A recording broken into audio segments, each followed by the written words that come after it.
অনেক মেয়েকে দেখতে পাওয়া যায় আত্মহত্যার পথ বেছে নেয় স্বামী স্ত্রী মিল মোহব্বত না হবার কারণে। অনেক মেয়েরা বিষ পান করে গলায় দড়ি নিয়ে ঝুলে পড়ে।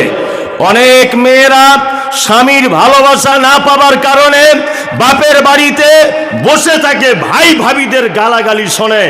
এই রকম ইতিহাস যেমন আমরা শুনতে পাই পেপার পত্র পত্রিকায়, অপরদিকে এটাও দেখতে পাই যে আমাদের দেশের মাটিতে তার স্ত্রীকে ভালোবেসে কোটি কোটি টাকা দিয়ে তাজমহল বানিয়েছিলেন। তার নাম হচ্ছে শাহজাহান। নাম জানেন? বইয়ের জন্য তাজমহল করেছিলেন কোটি কোটি টাকা খরচা করে। আজও তাজমহল পড়ে আছে, বেগমও নাই, শাহজাহানও নাই। আছে? নাই। কমরেড জ্যোতিবাবু বামফ্রন্টের সব থেকে দাপুটে নেতা ছিল। কমরেড জ্যোতিবাবু বেঁচে নেই। জি, বেঁচে নেই।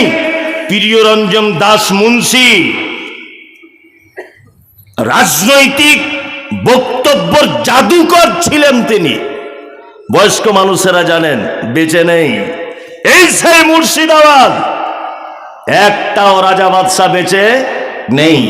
আল্লাহ তাআলা বলছেন, মাল যদি কেউ জমা করে আর গুনে গুনে যদি রাখে, আর এটা যদি ভাবে যে আমার মাল আমাকে বাঁচাবে, কখনোই বাঁচাতে পারে কে?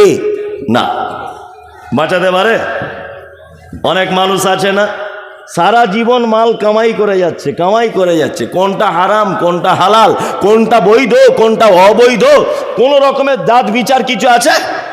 হ্যাঁ, ওর কাছে কিছু বলতে যান তা কি বলবে?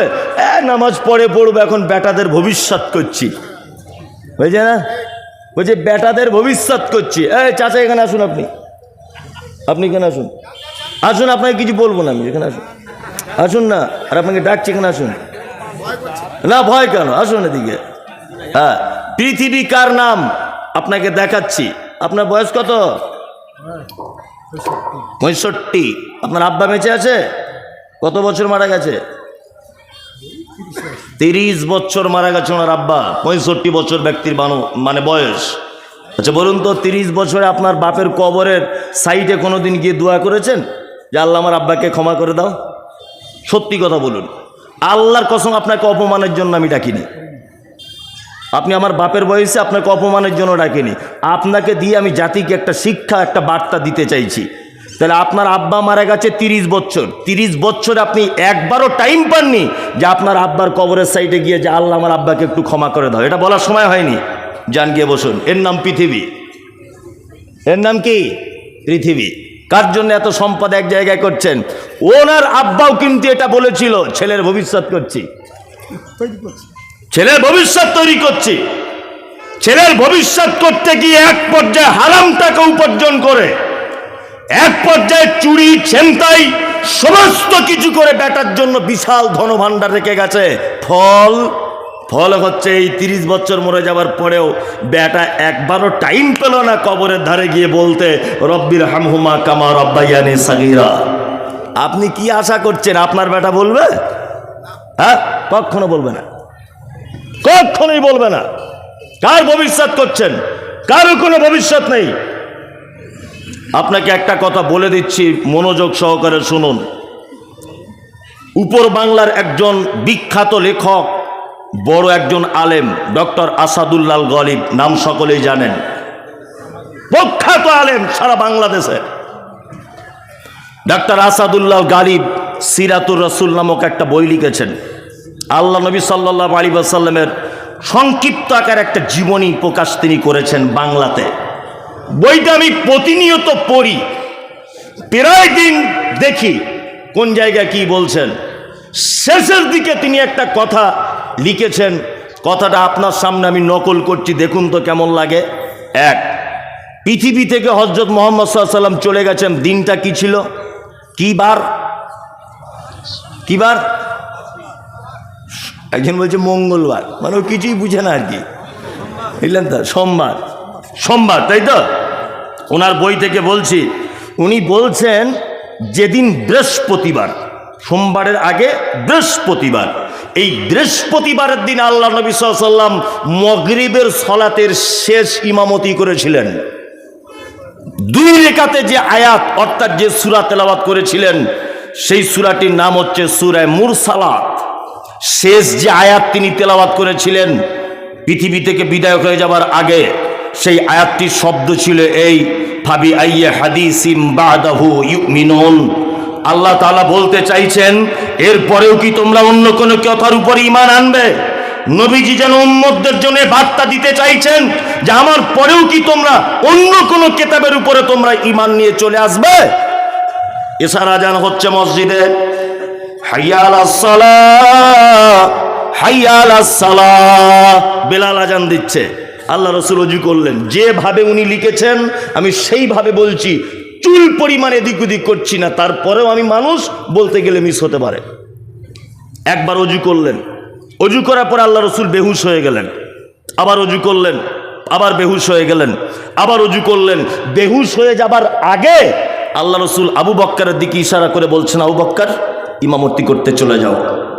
হযরত আবু বকর ইমামতি করতে গেলেন বটে, কিন্তু মন চাইছে না। কারণ হচ্ছে একটা, যে বিশ্ব নবী তখন বেঁচে আছেন। হযরত আবু বকর সিদ্দিক রাদিয়াল্লাহু তাআলা আনহু আল্লাহ রাসূল বেঁচে থাকার অবস্থায় 17 ওয়াক্তের ইমামতি করেছেন, 17 ওয়াক্তের। বৃহস্পতিবার আল্লাহ রাসূল আর নববীতে ঢুকতে পারেননি, শুক্রবার আর ঢুকতে পারেননি নববীতে। শনিবারের দিন সকালে আল্লাহ রাসূল সাল্লাল্লাহু আলাইহি ওয়াসাল্লাম একটু সুস্থতা বোধ করলেন। আয়েশাকে বলা হলো, আয়েশা, দুজন কোন সাহাবীকে ডাকা হোক। দুজন সাহাবীকে আম্মাজান আয়েশা পর্দার আড়াল থেকে ডাকলেন। তারা এসেছে। আল্লাহ নবী সাল্লাল্লাহু আলাইহি ওয়াসাল্লাম দুইজন সাহাবীর কাঁধে ভর দিলেন। ভর দেওয়ার পরে মসজিদে নববীতে ঢুকছেন। হযরত আবু বকর তখন জোহরের নামাজের ইমামতি করছেন। হযরত আবু বকর বুঝতে পেরেছেন আল্লাহর নবী সাল্লাল্লাহু আলাইহি ওয়াসাল্লাম মসজিদে নববীতে ঢুকছেন। এই বুঝতে পারার কারণে হযরত আবু বকর পিছনে চলে আসার জন্য মনস্থির করলেন। আল্লাহ রাসূল সাল্লাল্লাহু আলাইহি ওয়াসাল্লাম আবার বললেন, আবু বকর তুমি নিজের জায়গাতে দাঁড়াও, একদম নিজের জায়গাতে থাকো, হিলবে না। হযরত আবু বকর দাঁড়িয়ে আছেন। সাহাবায়ে কেরামগণ আল্লাহ রাসূলকে নিয়ে আবু বকরের বাম দিকে বসিয়ে দিলেন। আল্লাহ রাসূল দাঁড়াতে পারছিলেন না, বাম দিকে বসানো হলো। আল্লাহ রাসূল হলেন এখন ইমাম, আর মুকাব্বির হলেন হযরত আবু বকর। ইসলামের প্রথম মুকাব্বির হচ্ছেন হযরত আবু বকর সিদ্দিক রাদিয়াল্লাহু তাআলা আনহু। নামাজ শেষ করলেন আল্লাহ নবী সাল্লাল্লাহু আলাইহি ওয়াসাল্লাম। নামাজ শেষ করার পরে আয়েশার হুজরাতে ঢুকলেন। আয়েশার হুজরাতে ঢুকে প্রথমেই একটা কথা আল্লাহ রাসূল বলছেন, আয়েশা, আমাদের বাড়িতে কোনো সম্পদ আছে, মাল আছে কিছু? তখন আম্মাজান আয়েশা বলছেন, আল্লাহ রাসূল, আমাদের বাড়িতে 5টা থেকে 9টা, যেভাবে গালিব সাহেব লিখেছেন ওইভাবে বলছি, বলছে 5টা থেকে 9টা স্বর্ণের কয়েন অর্থাৎ দিনার আছে। 5 থেকে 9টা দিনার মানে স্বর্ণের পয়সা, আর দিরহাম মানে চাঁদির পয়সা, সকলেই জানেন। তখন আল্লাহ নবী সাল্লাল্লাহু আলাইহি ওয়াসাল্লাম একটু বিরক্তি বোধ করে আয়েশাকে বলছেন, আয়েশা, তুমি এখনো কেন এই 9টা দিনার বাড়িতে রেখে দিয়েছো? তুমি দান করে দিলে না? তখন আম্মাজান আয়েশা বলছেন, আল্লাহ রাসূল, আপনি অসুস্থ ছিলেন, ব্যস্ততার কারণে কাউকে দান করতে পারিনি। তখন আল্লাহ নবী সাল্লাল্লাহু আলাইহি ওয়াসাল্লাম বলছেন, আয়েশা শোনো, কোন নবীর পক্ষে এটা উচিত নয়, কোন নবীর পক্ষে এটা শোভনীয় নয় যে এত নিকৃষ্ট সম্পদ নিয়ে আল্লাহর সঙ্গে সাক্ষাৎ করবে। তার মানে আল্লাহ রাসূল সাল্লাল্লাহু আলাইহি ওয়াসাল্লাম আয়েশাকে এটা বোঝাতে চাইলেন, আয়েশা, তুমি যদি দান করে দিতে 9টা পয়সা, তুমি যদি 9টা দিরহাম আল্লাহ রাস্তায় খরচা যদি করে দিতে, তাহলে আমি নবী এর বিনিময়ে আখিরাতে পেয়ে যেতাম আল্লাহর কাছে। কিন্তু আয়েশা, তুমি যে বাড়িতে গচ্ছিত রেখে দিয়েছ, আমি মনে করছি এটা হচ্ছে সব থেকে নিকৃষ্ট সম্পদ। তার মানে আপনি এখন হাফসাতে যে টাকাটা দান করে দিলেন এটা উত্তম সম্পদ। বাবুপুর মাদ্রাসাতে আমি আবার আসছি, মাদানী সাহেব আমাকে দাওয়াত করেছেন, আসবো। ওখানে আপনি যে টাকাটা খরচা করেন এটা হচ্ছে আপনার উত্তম সম্পদ, যেটা রেখে আপনি পৃথিবী থেকে চলে গেলেন বেটা বেটির জন্য, এটা হচ্ছে সব থেকে খারাপ সম্পদ। কারণ আপনি চলে গেলে মারামারি শুরু হয়ে যাবে। আপনার কবরের সাইটে 30 বছরে কোনোদিন রব্বির হামহুমা কামা রব্বায়ানি সাগীরা বলার কেউ থাকবে না। আল্লাহ তাআলা বলেন, আল্লাযী জামা মালান ওয়া আদ্দাদা, দুর্ভোগ তাদের জন্য যারা তাদের সম্পদ জমা করে গুনে গুনে রাখে। ইয়াসাবু আন্না মালাহু আখলাদা, আর যারা এটা ভাবে আমার মাল আমাকে বাঁচাবে, কাল্লা, আল্লাহ বলছে কখনোই নয়। লায়ুম বাজান্না ফিল হুতামা, অচিরেই তাকে হুতামা নামক জাহান্নাম দেখানো হবে। ওমা আদরা কামাল হুতামা, নবী আপনি জানেন হুতামা কাকে বলে? কোন জিনিস হুতামা এটা আপনি জানেন? আল্লাহ তাআলা তারপরে আবার বলছেন নারুল্লাহিল মুকাদা, এই জাহান্নামটা এমন জাহান্নাম, নারুল্লাহিল মুকাদা, এটা আমার প্রজ্বলিত নিজস্ব তৈরি করা আগুন। আল্লাতী তাত্তালিউ আলাল আফইদা, এই আগুনের এত তীব্রতা যে মানুষের অন্তঃকরণ পর্যন্ত পুড়িয়ে ছাই করে দেওয়া হবে। ইন্নাহা আলাইহিম মুসাদা, তাদেরকে জাহান্নামীদেরকে এই হুতামা নামক জাহান্নামে দিয়ে বেঁধে রাখা হবে। ফি আমাদিম মুমাদ্দাদা, লম্বা লম্বা বড় বড় খুঁটিতে তাদেরকে পেঁচিয়ে বাঁধা হবে। আচ্ছা বলুন তো দেখি, কিয়ামতের মাঠে যদি একটা মানুষকে আল্লাহ বলে এই তুমি এইখানে দাঁড়াও, এক পা চলতে পারবে না, বলুন তো তার চলার ক্ষমতা আছে? কাউকে যদি বলে এই তুমি এখানে বসো, তাহলে তার উঠে দাঁড়াবার ক্ষমতা আছে? নাই তো, নাই। তাহলে জাহান্নামে তো আল্লাহ ঢুকিয়ে দিবে, এটা তো এটাই শেষ করে দেওয়া যেত। কিন্তু আল্লাহ তারপর আবার বলছেন কি, বেঁধে রাখবো জাহান্নামে। কি চারটিখানি বড় কথা, বাঁধবেন কেন? গ্রামে যখন ছেঁচকি চোর, বুঝেন তো, বুঝেন? ছেঁচকি চোর আমাদের দেশের ভাষা হতে বলে, দেশ তো নয়, মানে ওই চলতি ভাষায় দেশ আর কি। দেশ হলে বাইরের রাষ্ট্র হতে হবে, দেশ বলতে ওই আর কি আমাদের 24 পরগনায় বলে ছেঁচকি চোর। ছেঁচকি চোর কাদের বলে? ওই যারা লোকের বাড়ি ছাগল চুরি করে, কারো হাঁড়ি চুরি করেছে, কারো কলা চুরি করেছে, মূল্য চুরি করেছে, এগুলোকে ছেঁচকি চোর বলে, ছুঁচকি বলে। তা আমার বাপজি বলে দিলেন, উনি তো আমার বাপজি, খুব অনেক দিনের পরিচিত, আল্লাহ ওনাকে জান্নাতবাসী করুক, ওনাকে ক্ষমা করে দিক, খুব ভালো মনের মানুষ। যাই হোক, সামনাসামনি বলছি না। তা চোর ধরা পড়েছে গ্রামে, এই গ্রামে। তখন কি করে, গ্রামের যে প্রধান হয়, মেম্বার হয়, ওই চোরটাকে ধরে ওই ল্যাম্প পোস্টে বাঁধে, আর বেঁধে দিয়ে কি বলে, হ্যাঁ ঠিক এই ভাষাটা, দেখি তোর কোন বাপ আছে আজকে এখান থেকে ছাড়াবে তোকে, দেখি তোর কোন বাপ আছে ডেকে আন যা। বলে কি বলে না? বলে, বলে। আল্লাহ তাআলা বলেন খুযুহু ফাগুল্লু সুম্মা তাকিমু সাল্লু, অপরাধীদেরকে কিয়ামতের মাঠে তাদের হাতগুলো পিছন দিক দিয়ে বাঁধা হবে, আর বলা হবে এই লকডাউন করে দিয়ে বাবরি মসজিদ বুলডুজার দিয়ে ভেঙে দিয়েছ, হ্যাঁ ওই যে ত্রিপুরাতে মসজিদ ভেঙে দিয়েছ, ওই যে আসামে ডিটেনশন ক্যাম্প তৈরি করেছ, ওই যে নিরীহ মানুষদের নাম কেটে বাদ দিয়ে দিয়েছ, তারা ভারতের নাগরিক নয় বলে। আমি আল্লাহ তোমাকে আজকে জাহান্নামে বেঁধে রাখবো, দেখি তোমার কোন বাপের বেটা আছে এখান থেকে হাত খুলে দেখাবে। আজকে বিচারকের বিচারক আমি আল্লাহ, পৃথিবীর কেউ নাই যে আজকে অপরাধীদেরকে এখান থেকে ছাড়িয়ে নিয়ে যাবে।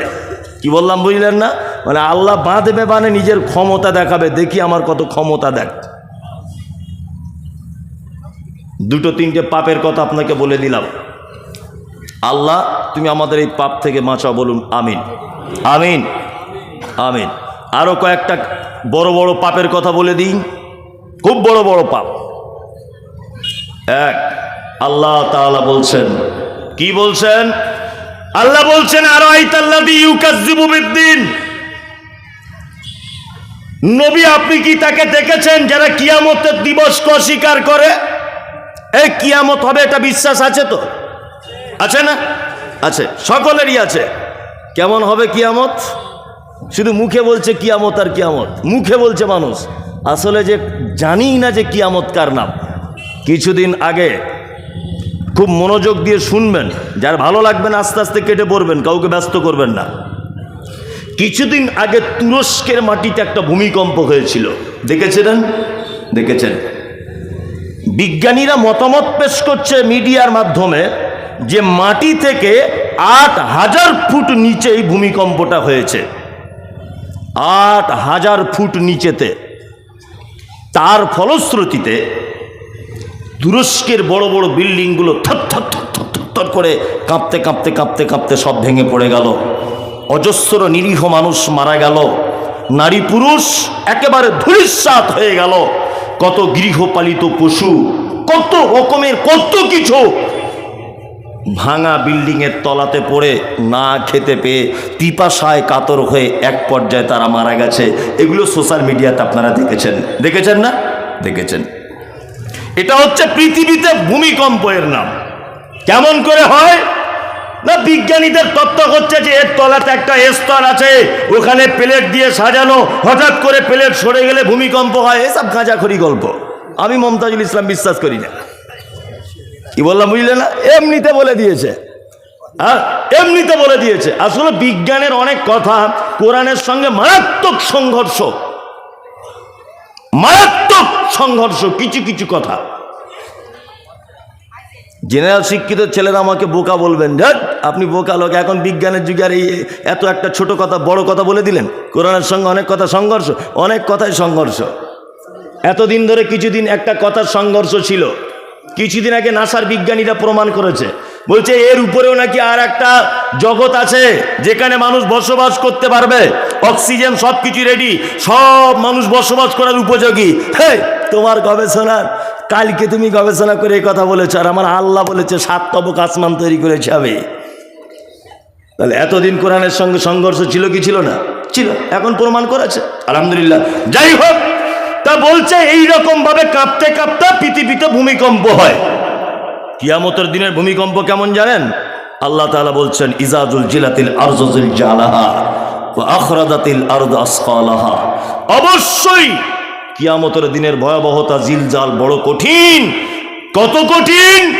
আল্লাহ তাআলা বলছেন, ওয়া আখরাজাতিল আরদু আসকালাহা, নিচে থাকা ভারী সম্পদগুলিকে উপরে তুলে দেওয়া হবে। ঢালাই মেশিনে দেখেছেন মশলা যেমন মাখে, ঠিক কিয়ামতের দিনের ভূমিকম্প তেমন হবে। আল্লাহ তাআলা বলেন, কি বলছেন? ইয়া আইয়ুহান নাসু তাকু রাব্বাকুম ইন্না জালজালাতাস সাআতি শাইউন আযীম। নিশ্চয়ই কিয়ামতের দিবসের ভূমিকম্প বড় ভূমিকম্প। আল্লাহ তাআলা বলছেন, হে মানুষ, তোমরা তোমাদের রবকে ভয় করো। ইন্না জালজালাতাস সাআতি শাইউন আযীম, নিশ্চয়ই কিয়ামতের দিবসের ভয়াবহতা বড় কঠিন ভয়াবহতা। কেমন ভয়াবহতা? আল্লাহ তার পরের আয়াতে আবার বলেন, ইয়াউমা তারাউনা তাযহালু কুল্লু মুরজিআতিন আম্মা আরজাত ওয়া তাযাউ কুল্লু যাতি হামলিন হামলাহা ওয়া তারান নাসা সুকারা ওয়া মা হুম বিসুকারা ওয়ালাকিন্না আযাবাল্লাহি শাদীদ। কিয়ামতের দিবসটা এত কঠিন হবে যে একজন গর্ভধারী মা নিচের দিক দিয়ে তার বাচ্চা পড়ে যাবে, মা বুঝতে পারবে না বাচ্চা কোন দিকে গেল। 2, দুগ্ধদানকারিণী মা তার বাচ্চাকে সেদিন দুধ পান করাতে ভুলে যাবে। 3, মানুষগুলোকে দেখতে পাওয়া যাবে, মানুষ সব মাতালের মতো করে ঘুরবে কিয়ামতের মাঠে। আল্লাহ তাআলা বলছেন, অমা হুম বিসুকারা, একজনাও তারা মদ পান করেনি। ওয়ালাকিন্না আযাবাল্লাহি শাদীদ, শুধু আমার কঠিন আযাবের ভয়ে মানুষ সেদিন মাতালের মতো করে ঘুরবে। এর নাম কিয়ামতের মাঠ। আমরা মুসলিম যারা ঈমানওয়ালা, আমরা এই কিয়ামতের মাঠকে বিশ্বাস করি কি করি না? করি। আল্লাহ সুবহানাহু ওয়া তাআলা বলছেন, আরাইতাল্লাযী ইউকাজ্জিবু বিদ্দীন, নবীকে বলছেন, নবী আপনি কি তাদেরকে দেখেছেন যারা কিয়ামতের দিবসকে অস্বীকার করে? কারা তারা? ফাযালিকাল্লাযী ইয়াদুল ইয়াতীম, যারা এতিমকে গলা ধাক্কা দিয়ে বাড়ি থেকে বার করে দেয়। এতিম বুঝেন কাকে বলে? যার আব্বা নেই, এখনো যৌবনে পদার্পণ করেনি, এ হচ্ছে এতিম। একজন লোক আল্লাহ রসুলকে এসে বলছেন, আল্লাহ রসুল, আমার হৃদয়টা খুব শক্ত, কঠিন মনের মানুষ আমি। তা আল্লাহ রসুল সাল্লাল্লাহু আলাইহি ওয়াসাল্লাম বলছেন, এক কাজ করো, তোমার প্রতিবেশী কোন এতিম বাচ্চার মাথায় হাত বুলিয়ে দাও, দেখবে আল্লাহ চাইলে তোমার অন্তরটাকে নরম করে দিবে। কি বললাম বুঝলেন? আপনাকে এর আগেও বলেছি সোশ্যাল মিডিয়াতে, আবার আজকে কাছে পেয়ে বলছি যে আপনি চকলেট কিনতে গেছেন আপনার পোতার জন্যে। কার জন্যে? পোতার জন্যে। চকলেট 10টা চকলেট কিনেছেন। ওই দোকানি এক সাইডে আপনাদের পাড়া শফিকুলের বেটা, শফিকুল কিছুদিন আগে রোড অ্যাক্সিডেন্টে মারা গেছে, ওর বেটাটা আপনার চকলেটের দিকে বারবার ফ্যাল করে এরকম করে তাকিয়ে আছে, বারবার দেখছে। আপনি আপনার পোতাকে এক হাতে ধরলেন আর 10টা চকলেট পকেটে ভরে নিয়ে বাড়ি চলে এলেন। জি, আপনার কাছে বিনীত অনুরোধ যে আপনি অন্তত একটা চকলেট ভেঙেও ওর হাতে দেন। কিছু মানুষ আছে দেখবেন ওরা খুব সস্তায় জান্নাত যেতে চায়, খুব সস্তায়।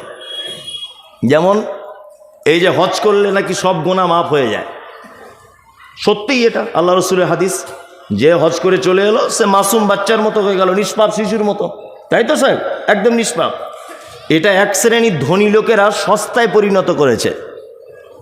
একবার হজ করেছে দেখবেন আবার চলে যাচ্ছে আর একবার, দুইবার ফরজ হজ হয়ে গেল, এবার প্রতি বছরে দেখছি ওমরা করতে যাচ্ছে, প্রতি বছরে।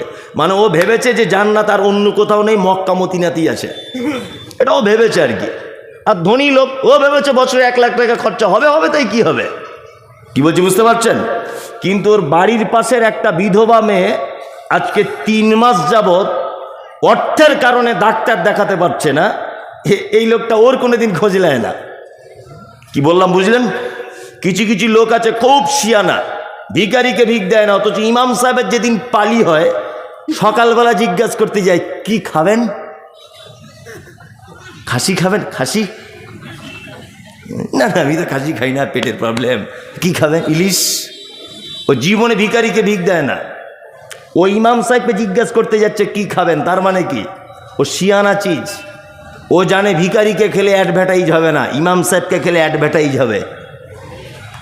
সারা গ্রামে কোনোদিন যদি ভুল করে একবার বলে দেয় ইমাম সাহেব জুম্মার খুতবায় যে ওই আশরাফুল ভাইয়ের বাড়িতে খাসির মাংস খাওয়া হলো, তাহলে হয়ে গেল অ্যাডভার্টাইজ। কি বললাম বুঝলেন না? অ্যাডভার্টাইজ। এরকম লোক আপনাদের এলাকায় নেই, আমাদের ওদিকে আছে, এদিকেও আছে, এটা আমি বলবো না। যাই হোক, অ্যাডভার্টাইজ শুধু প্রত্যেকবারে। ও ভেবেছে মনে হয় প্লেনে করে গিলেই মনে হয় ওখানে জান্নাত বসে আছে। খ্যাপা কোথাকারে খ্যাপা, জান্নাত তোমার বাড়ির পাশেও আছে। একটা এতিম বাচ্চা ছেলেকে সহযোগিতা করো, দুস্থকে সহযোগিতা করো। এই মাদ্রাসা বাবুপুর মাদ্রাসা আমি অনেকবার এসেছি, কত এতিম বাচ্চারা পড়ে।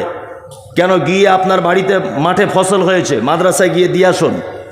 মাদানিকে জিজ্ঞাসা করুন যে কটা এতিম আছে, হ্যাঁ, প্রত্যেকের জন্য একটা পাঞ্জাবির কাপড়, একটা লুঙ্গি বা 100 করে টাকা 2-6 মাস পরে পরে একবার করে গিয়ে দিয়ে আসুন না। কোথায় আপনি জান্নাত খুঁজতে চাইছেন? এখানে বাড়ির পাশে বাবুপুরে জান্নাত, হাফসাতে জান্নাত, হ্যাঁ, এইখানে জান্নাত ঘোরাঘুরি করছে। ও এই জান্নাত খুঁজে পায় না। ও যাচ্ছে এখান থেকে দুবাই ভাড়া হয়ে মক্কাতে, বারবার দেখছে ওমরা করছে বছরে বছরে। সস্তায় জান্নাত পেতে চাইছে, অথচ এই সস্তার জান্নাতগুলোর পছন্দ হলো না। কথা বাস্তব বলছি না অবাস্তব? এতিমদের সঙ্গে কখনো খারাপ ব্যবহার করবেন না, যত পারবেন তাদের পাশে থাকবেন। 2, আল্লাহ তাআলা তারপরে বলছেন ওয়ালা ইয়াহুজ্জু আলা তুআমিল মিসকিন, যারা মিসকিনদেরকে খাদ্য দানে উৎসাহিত করে না। ফকির আর মিসকিন দুটো শব্দ বাজারে চলে। ফকির ওই লোক যার কিছু আছে তারপরেও তার সমস্যা মেটে না, অপরের মুখাপেক্ষী হতে হয়, এ হচ্ছে ফকির। মিসকিন হচ্ছে সেই যার কিচ্ছু নেই, নিঃস্ব, অভাবী, এই লোক হচ্ছে মিসকিন। কখনোই আপনার কাছে বিনীত অনুরোধ যে মিসকিনদেরকে আপনার দরজা থেকে ঠেলে দিবেন না, খাদ্য দানে উৎসাহিত করবেন। দরজাতে লা ইলাহা ইল্লাল্লাহ। আমি চোয়াপুকুর থেকে এসেছি, মা দুটো ভিক্ষা দাও। একজন এসেছে, এ পুরুষ মানুষ আর কি, বুঝলেন তো? তা লোকটা দরজাটা খুলেছে, ভিখারিকে দেখে বলছে এই কি করতে এসেছ? ওই যে ভিক করতে এসেছি। তুই যে ভিক করতে এসেছি তো তোমার হাতে বড় ফোন কেন? হ্যাঁ, বড় ফোন নিয়ে ভিক করতে এসেছ? ওখান থেকে ঢং খুঁজে পায় না, বড় অ্যান্ড্রয়েড সেট নিয়ে ভিক করতে এসেছে। আর একটা মহিলা এসেছে, এসে বলছে খালা, ও খালা বাড়িতে আছো? কে? না আমি এই বাবুপুর থেকে এসেছি, মেয়ের বিয়ের জন্য কিছু যদি দিতেন খুব ভালো হতো। দরজাটা খুলেছে, বাড়ির মহিলাটা খুলে বলছে ঢং দেখো, আমার স্বামী ঠিকাদারি করে, এত দামি শাড়ি পরে না, তুমি তো মিনু শাড়ি পরে ভিক করতে এসেছো, তোমার লজ্জা শরম নাই? এখান থেকে আর একজন এসেছে, একদম ল্যাংড়া মানুষ। সে যখন ভিক্ষা চাইছে তখন বলছে এই নামাজ পড়িস? নামাজ পড়ি না। এই রোজা করিস? রোজা করি না। ভাই কিছু দাও তো দেবে না, তো বেশি কিছু আমাকে বলো না, আমি পালাবো। ভালো করে বুঝবেন, নামাজ পড়িস গ্রামের আর 5টা লোককে বলতে গেছেন? আপনার বাপকে বলেছেন কোনোদিন? আপনার বেটাকে বলেছেন? ওকে কেন বলতে গেলেন? ওকে বলতে গেলেন এই কারণে যাতে আপনার ভিক্ষাটা দিতে না হয়, এটা একটা অভিনয়। কি বললাম বুঝলেন না? যাতে দিতে না হয়, অথচ নিজের একটা বেটাও নামাজ পড়ে না। কি বলছি বুঝতে পারছেন? জি। তাহলে তিনজনকে তিনটে অভিনয় করে আপনি বাড়ি পাঠিয়ে দিলেন। বলুন তো, সারা পৃথিবীর সব থেকে এই মুহূর্তে খারাপ মানুষ আপনার চোখে কে হতে পারে? কে আপনার চোখে এই মুহূর্তে খারাপ মানুষ কে হতে পারে? তসলিমা নাসরিন একটু পরেশগার মেয়ে নাকি? এ খারাপ মেয়ে একটা ধরে নেন, তাই তো? হ্যাঁ, আপনি ধরে নিতে পারেন এই দেশের মাটিতে অনেক মানুষ আছে যারা হযরত মুহাম্মাদের ব্যাপারে কটু কথা বলে, যারা মাদ্রাসা মসজিদের ব্যাপারে কুমন্তব্য করে। এরা ভালো লোক না খারাপ লোক? খারাপ লোক, তাই না? শুয়োর কুকুর ভালো প্রাণী না খারাপ? খারাপ। তা আল্লাহ সুবহানাহু ওয়া তাআলা এদেরকে রুজি দেয়। ফিলিস্তিনের মাটিতে আপনারা দেখতে পাচ্ছেন যে ইসরায়েলেরা মসজিদে আকসার উপরে তারা বোম মারছে, মসজিদ আকসা ভেঙে ফেলবে, দখল করবে, চক্রান্ত চলছে। ফিলিস্তিনের অহরহ প্রতিনিয়ত একটা রুটিন অনুযায়ী শিশুদেরকে, নারীদেরকে, কন্যা পুরুষ সবাইকে লাগাতারে হত্যা লীলা চলছে। বলুন তো, যারা এই হত্যা করছে এরা ভালো লোক না খারাপ লোক? ভালো লোক না খারাপ লোক? খারাপ লোক, তাই না? আরে ইসরায়েলের ইহুদিদেরকে রুজি দেয় কে? কে? আল্লাহ। আল্লাহ যদি ইসরায়েলের ইহুদিদেরকে যদি রুজি দেয়, তাদেরকে যদি রুজি থেকে বঞ্চিত না যদি করে, তাহলে তুমি ওকে 1 টাকা ভিক্ষা দিবে, নামাজ পড়ে কি না, কোন শাড়ি পরে আছে, হাতে কত দামের মোবাইল, এটা তোমার জিজ্ঞাসা করার দরকার কি? হ্যাঁ, এটা তোমার জিজ্ঞাসা করার দরকার কি? দিবে তো তুমি তাকে 1 টাকার একটা কয়েন। আর সব থেকে বড় কথা শুনে রেখে দেন, সব থেকে দামি কথা আপনি শুনুন, যে আপনার কাছে কোনো ভিখারি চাইতে আসছে মানে আপনি তখন ভাববেন যে আমি আল্লাহর তৈরি করা একটা মখলুক, আমি আল্লাহর একটা সৃষ্টি। তা আমি কত বড় ভাগ্যবান, আল্লাহর আর একটা সৃষ্টি, সে আমার কাছে তার খাদ্য চাইছে বা আমার কাছে তার অভাবের জন্য হাত পেতেছে। তাহলে আপনি উত্তম নয় কি? উত্তম নয় কি? উত্তম। অভাবী, দুস্থ, অনাথ, এতিম, অসহায়, মিসকিনদের পাশে দাঁড়াবো ইনশাল্লাহ। ইনশাল্লাহ। আমাদের তো আবার দাঁড়ানো নয়, দাঁড়ানোরও অনেক ঢং। এই যে শীতকাল আসছে, এলাকার কিছু ফচকে নেতা আছে বুঝলেন, ফচকে নেতা 4টে ছেঁড়া কম্বল নিয়ে পাড়ার গরিব মানুষদেরকে বিতরণ করছে। আর 4 জন দেখছে এইরকম করে ক্যামেরা ধরে আছে, 4 জন। সকালবেলাতে ফেসবুকে পোস্ট করেছে আমাদের এলাকার জনদরদি নেতা 4টে ছেঁড়া কম্বল দিয়েছে। কাকে দিয়েছে? না, ওরই ফুফুতো ভাইকে দিয়েছে। আচ্ছা বলুন দেখি, ওর ফুফুতো ভাইকে যে 4টে ছেঁড়া কম্বল দিল আর ও যে ফেসবুকে পোস্ট করলো, তা ওর ফুফুতো ভাইয়েরও তো মেয়ে জামাই থাকতে পারে, পারে কি পারে না? তারও তো আত্মীয় স্বজন থাকতে পারে। তা তার মেয়ে যখন সোশ্যাল মিডিয়াতে দেখবে যে আমার আব্বাসকে গরিব বলে রাস্তায় দাঁড়িয়ে কম্বল নিতে হচ্ছে আমার আব্বার, শ্বশুর বাড়িতে মেয়েটা আর বড় হয়ে কোনোদিন মুখ তাকিয়ে কথা বলতে পারবে? পারবে? পারবেন না। লকডাউনে কাকে 1 লিটার সরিষার তেল দিয়েছে, 4 বার দেখছি ফটো তুলে ছাড়ছে ফেসবুকে। কি দানির বেটা দানি, ফেরেশতারা কাঁচা কুঞ্চি রেডি করে রেখে তোমার পাছার চামড়া তুলে দিবে উল্টো পাল্টা যদি করো, বুঝলেন তো? রিয়া হয়ে যাবে। কি রিয়া? গোপনে গোপনে করুন, প্রকাশ্য দান করা যায়, অবশ্যই যায়। প্রকাশ্যে দান করা যায় অবশ্যই, সিররা ওয়া আলানিয়া, প্রকাশ্যেও করা যায়, গোপনেও করা যায়, তবে এটা পরিস্থিতির পরিপ্রেক্ষিতে করা হবে। এখন যেমন জলসা, জনগণ অনেক, এখানে আপনি যদি সবার সামনে দান করেন তা আপনাকে দেখে আরেকজনও দিতে পারে।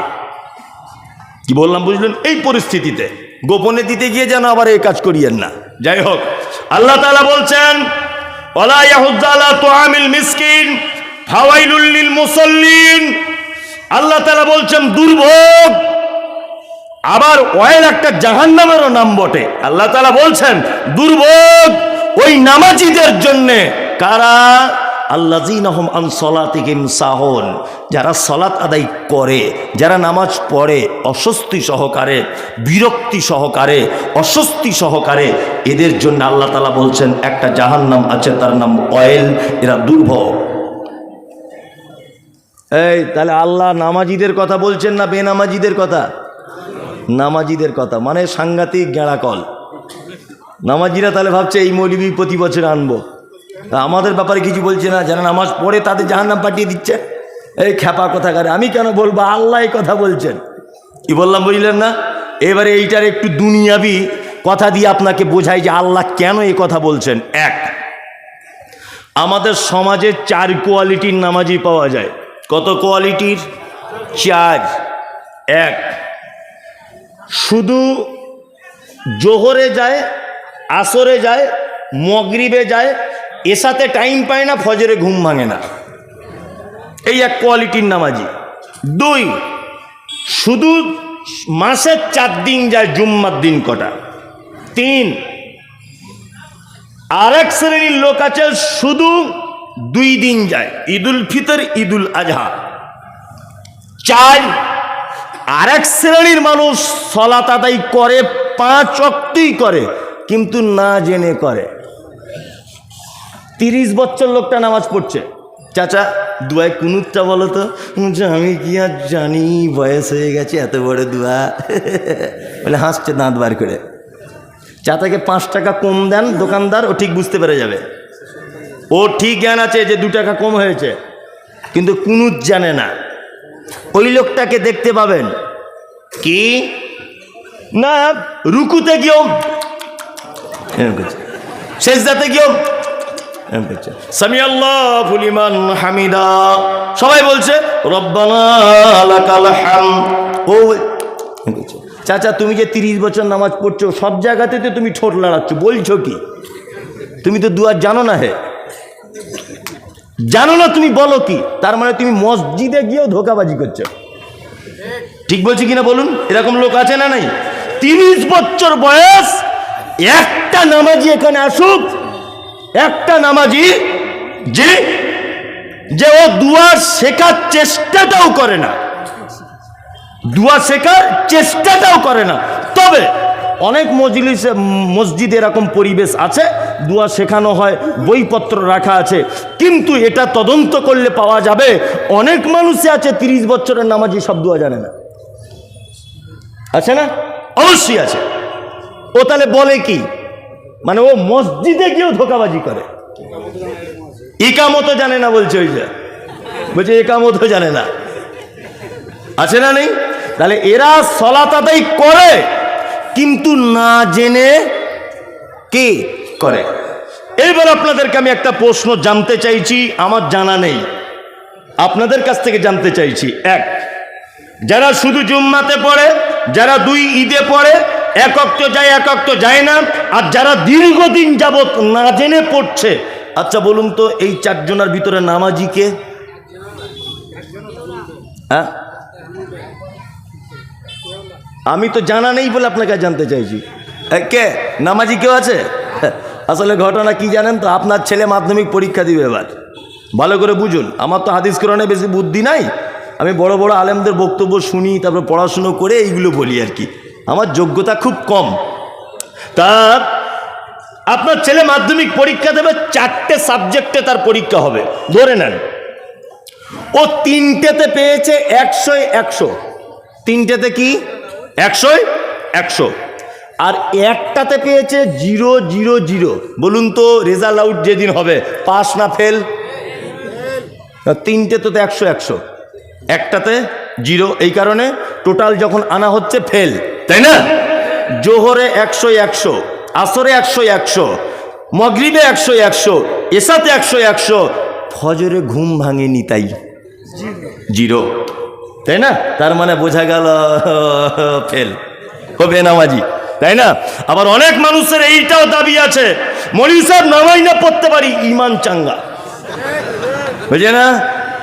বলছে বেশি ফটর ফটর করো না, নামাই না পড়তে পারি, আমার ইমানের কোনো দুর্বলতা নাই, জীবনে হারাম খাই না, জীবনে কোনোদিন অপরাধমূলক কাজ করি না, এইরকম লোক আছে না নাই? হ্যাঁ, মানে ওর চরিত্র কেমন? পাছা আগলা মাথায় টুপি, পাছা আগলা মাথায় টুপি, এ হচ্ছে এই লোকের মতো।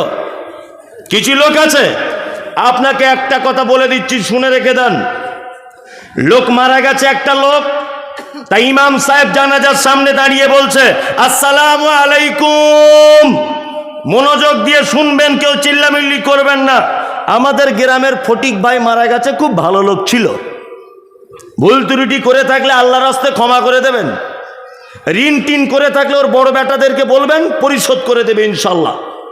আর সকলেই মাইয়েতের জন্য একটু দোয়া করে দিবেন যাতে আল্লাহ ওনাকে জান্নাতবাসী করুক।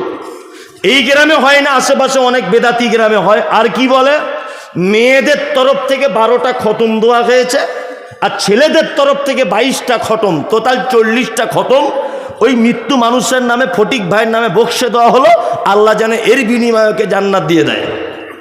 আচ্ছা বলুন তো, ইমাম সাহেব আর 1000 জানাজার মুসল্লি সবাই মিলে যদি দোয়া করে যে আল্লাহ ওকে জান্নাত দাও, ওকে জান্নাত দাও, লোকটা জীবনে কোনোদিন নামাজ পড়েনি, সম্ভব না? আছে আছে সম্ভব না? খুব কম।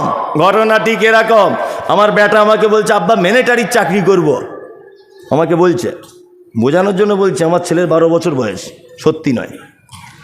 বলছে আব্বা মিলিটারির চাকরি করব। আমি চিন্তা কর, ও ছুটে মাঠে রান করেছে একদম ফার্স্ট, লিখিত পরীক্ষায় একেবারেই ফার্স্ট, মৌখিক পরীক্ষায় একেবারেই ফার্স্ট। আমার আর ছেলে আমাকে বলছে আব্বা 2 লাখ টাকা একটা অফিসার চাইছে, তাছাড়া হবে না। আমি বললাম কোনো ব্যাপার না, আমার জলসা করার টাকা, গাদা টাকা, যত পারবিলে 2 লাখ দিয়ে দিলাম। বলছে আব্বার একটা পরীক্ষা বাকি আছে। বলছি কি? বলছে একটু ফিতেটা নিয়ে হাইটটা দেখবে আমি কতটা সাইজ। সব কিছুতে আমার ছেলে 1 নাম্বার, 2 লাখ টাকাও দিয়ে দিয়েছি, কোনো অসুবিধা হয়নি। মাপতে গিয়ে দেখছে আমার ছেলের সাইজ 3.5 ফুট। বলুন তো মিলিটারিতে চাকরি হবে? কিয়ামত পর্যন্ত হবে আমার বেটার চাকরি? না, ও হেডমাস্টার হতে পারবে, ও আপনার কি বলে সহকারী শিক্ষক হতে পারবে, ও বিডিও হতে পারবে, ও অন্যান্য ডিপার্টমেন্টের সরকারি চাকরিতে ও জয়েন করতে পারবে। আমার বেটা কিন্তু কোনোদিন মিলিটারি হতে পারবে না। পারবে? তাহলে এই চাকরির মূল শর্তটা কি? একদম বডি একদম সিংহের মতো হতে হবে, হাইটটা একদম জুত করে হতে হবে, তাই না? সিনাটা খুব চওড়া হতে হবে, তাই তো? এইগুলো হচ্ছে মেন। তারপরে মাধ্যমিক উচ্চ মাধ্যমিক এই লেভেল থাকলেও তোমার চাকরি হয়ে যাবে, কোনো সমস্যা নেই। মৌলভী সাহেব, জাকাত মিস নাই, দান মিস নাই, জীবনে কারোর সঙ্গে অশান্তি ঝগড়া নাই, সবার সঙ্গে সম্পর্ক ভালো, শুধু নামাজ নাই। আমি কি জান্নাত যেতে পারবো? এই সবটাতেই ফার্স্ট ক্লাস, হাইটে শর্ট। এই চাকরির জন্য যেমন শর্ত হাইটটা, ঠিক আল্লাহর জান্নাতে যাবার একজন মুসলিমের মূল শর্ত হচ্ছে সলাৎ। যার সলাৎ নেই তার জান্নাত নেই। আপনাকে এবার একটা আশ্চর্য কথা বলি। আজকের আপনাদের জলসার যিনি প্রধান অতিথি ছিলেন আব্দুল হামিদ ফাইজি আল মাদানি, ওনার ভাইপো এটা বসে আছেন, একদম আপন নিজের ভাইপো, সাকিব আল বুখারী। আবার আমার বন্ধু ঠিক বলবো না, ও আমার থেকে অনেক জুনিয়র, তবে একই মাদ্রাসায় একই সময় একই রুমে থেকেছি, খেয়েছি সব একসঙ্গে, তা আমার থেকে ওর বয়স কম। যাই হোক, তা আব্দুল হামিদ ফাইজি আল মাদানি অনেক বই লিখেছেন, প্রায় 200টা ছোঁয়া ভাব বাংলায় বই লিখেছেন। তার ভিতরে একটা বই লিখেছেন জানাজা দর্পণ। জানাজা দর্পণ, দয়া করে বলছি 67 নম্বর পৃষ্ঠাটা একবার খুলে দেখবেন। উনি বলেছেন বেনামাজিদের জানাজা পড়া কেউ যদি চায় পড়তে পারে, তবে যেন দুয়া না করে।